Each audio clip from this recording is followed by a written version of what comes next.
Halo semuanya, kali ini kita akan lanjutkan pembahasan transaksi lanjutan, khususnya untuk menyatakan kuantitas spesifik tertentu, misalnya seperti minimal, maksimal, dan juga tepat 1, tepat 2, dan seterusnya. Yang pertama adalah translasi ke dalam formula logika predikat yang melibatkan batasan kuantitas berupa minimal. Nah, jadi di sini sebagai contoh kita diberikan dua predikat fx yang menyatakan x menyukai fotografi dan tx yang menyatakan x menyukai traveling dengan domain x adalah orang. Nah, kita mau menyatakan dalam formula predikat untuk kalimat ada setidaknya satu orang yang tidak menyukai fotografi. Nah, jadi mungkin ini belum terlalu spesial gitu ya, karena untuk setidaknya satu orang ini sebenarnya sudah diwakili oleh kuantor eksistensial.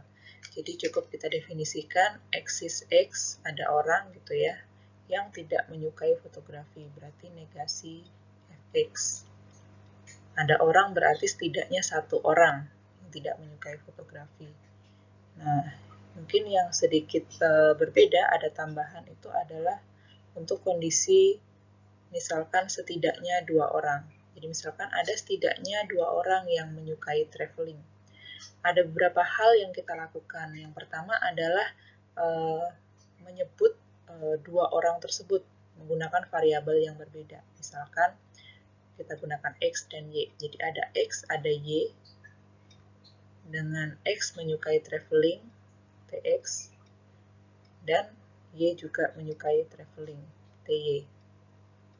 Nah, selanjutnya kita perlu pastikan, karena ini harus dua orang minimal, kita pastikan bahwa X dan Y ini adalah orang yang berbeda, sehingga kita tambahkan lagi konjungsi yang menyatakan bahwa X tidak sama dengan Y.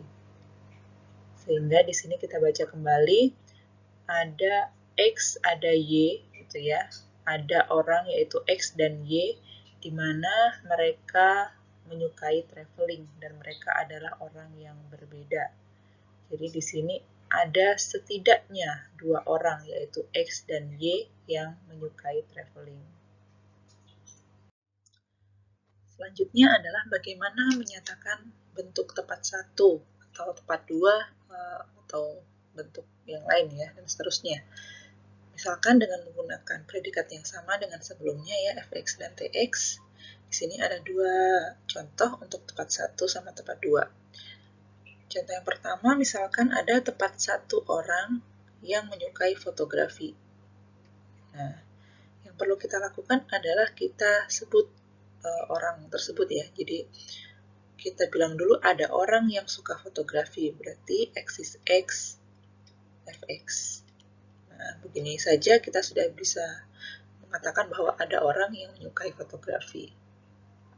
Kemudian kita tambahkan kondisi, dan untuk orang lain gitu ya, untuk semua orang lain Y, yang mana Y itu bukan X,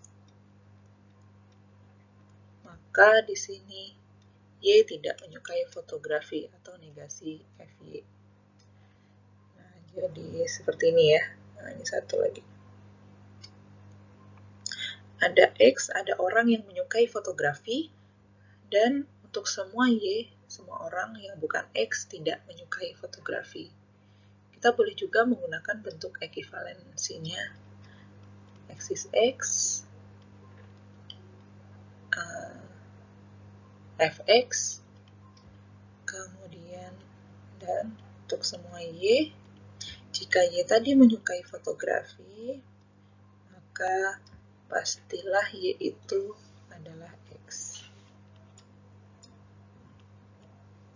Seperti ini. Ini untuk menyatakan tepat satu. Bagaimana untuk menyatakan tepat dua? Idenya sama seperti tadi. Kita sebut dulu dua orang tersebut, misalkan X dan Y. Jadi eksis X, eksis Y misalnya. Misal ada tepat dua orang yang menyukai traveling, berarti di sini adalah X suka traveling, kemudian Y suka traveling.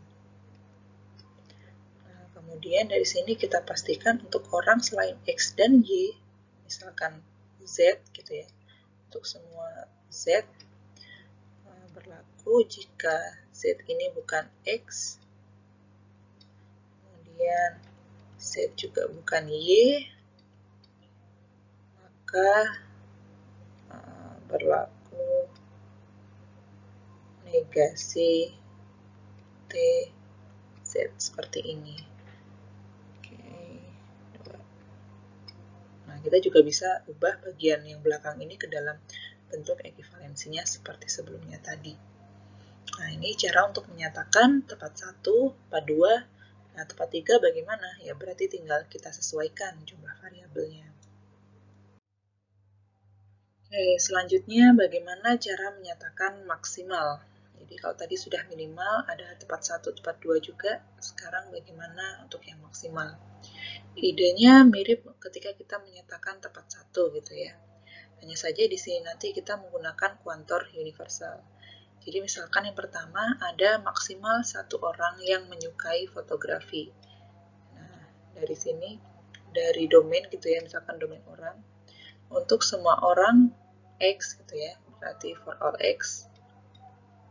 Apabila X menyukai fotografi, berarti di sini ada sekelompok orang-orang yang suka fotografi. Jadi untuk semua X yang menyukai fotografi gini ya. Nah, maka berlaku kondisi untuk orang-orang lain yang juga menyukai fotografi. Jadi untuk semua Y, di mana Y ini juga suka fotografi. Nah, maka Y itu adalah orang yang masuk dalam kelompok X tadi. Maka Y sama dengan X.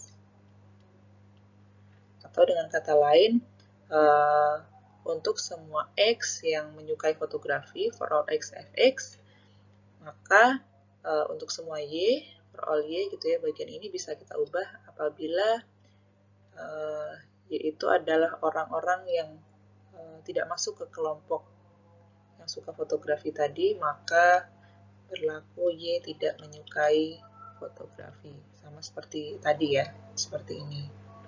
Untuk menyatakan maksimal 1 orang. Kemudian bagaimana untuk maksimal 2 orang? Ya, serupa, silahkan disesuaikan. Nah, kita berarti sebut ada 2 variabel gitu ya. Jadi untuk semua dalam domain ada kelompok X, ada kelompok Y gitu ya, yang menyukai traveling di sini. Dan untuk semuanya, untuk semua yang lain gitu ya, apabila ada juga yang menyukai traveling, maka itu adalah X tadi atau Y tadi, seperti itu.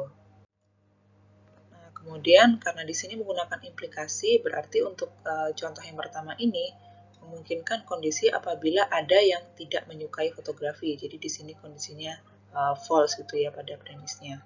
Diperbolehkan seperti itu karena memang ingin menyatakan maksimal.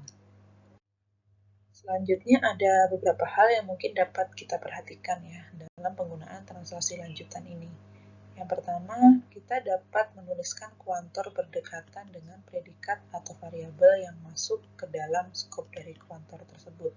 Sebagai contoh, di sini X is Y, ini dia membatasi untuk predikat Q, X, Y. Jadi bisa kita mundurkan, kita dekatkan penulisannya. Namun perhatikan bahwa kita harus melihat jenis kuantornya, apakah sama atau tidak, dan bagaimana urutannya. Contoh yang kedua, misalkan for all Y X is X, dengan formula predikat yang sama, kita tidak dapat mundurkan for all Y-nya ke belakang, karena di sini urutan awalnya adalah universal dulu, baru eksistensial. Kalau kita balik akan berbeda maknanya. Kemudian yang kedua adalah sebaiknya tidak menggunakan negasi untuk kuantor. Dalam artian, tidak ada negasi di depan kuantor. Nah, jadi di sini dengan aturan De Morgan dapat kita ubah menjadi bentuk seperti ini. Nah, ini adalah beberapa latihan yang dapat kalian coba kerjakan berdasarkan materi kali ini. Jadi, ini adalah materi terakhir dari rangkaian materi logika predikat. Hari ini kita sudah belajar mengenai penggunaan kuantor untuk menyatakan bentuk kuantifikasi yang lebih spesifik, seperti minimal, maksimal, tepat 1, tepat 2, dan seterusnya. Selain itu, ada beberapa catatan yang mungkin dapat kita gunakan untuk mempermudah dalam pembacaan formula predikat berkuantor.